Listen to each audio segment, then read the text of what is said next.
एक बड़े जंगल में भोलू हाथी रहता था।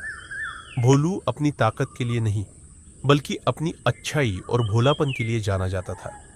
जंगल के सभी जानवर उससे बहुत प्यार करते थे, क्योंकि भोलू हमेशा दूसरों की मदद करने को तैयार रहता था। लेकिन जंगल में एक चालाक लोमड़ी भी रहती थी, जिसका नाम थी चमेली।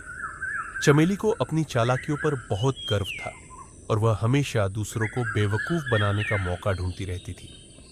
एक दिन चमेली ने सोचा, भोलू कितना सीधा साधा है, क्यों ना इसे मजाक में फंसाया जाए। वह भोलू के पास गई और अपनी चालाकी भरी मीठी आवाज में बोली, भोलू भैया, मेरा पैर बहुत जोर से चोटिल हो गया है और मैं तालाब तक नहीं जा पा रही। अगर आप मुझे अपनी पीठ पर बिठाकर वहां तक छोड़ देंगे तो आपकी बड़ी मेहरबानी होगी। भोलू को चमेली की हालत पर दया आ गई।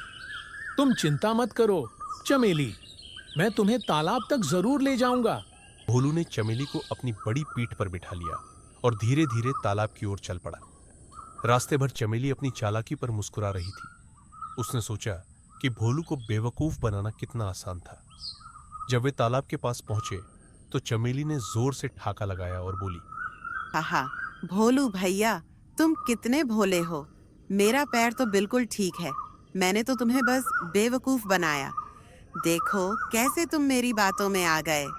भोलू ने मुस्कुराते हुए कहा, चमेली, तुमने मुझे बेवकूफ समझा, लेकिन मैं जानता हूं कि दूसरों की मदद करना कभी गलत नहीं होता।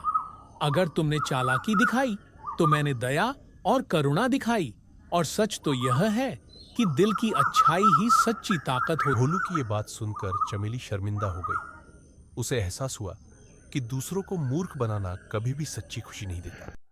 उसने भोलू से माफी मांगी और वादा किया कि आगे से वह अपनी चालाकियों का इस्तेमाल किसी को नुकसान पहुंचाने के लिए नहीं करेगी। उस दिन के बाद भोलू और चमेली अच्छे दोस्त बन गए।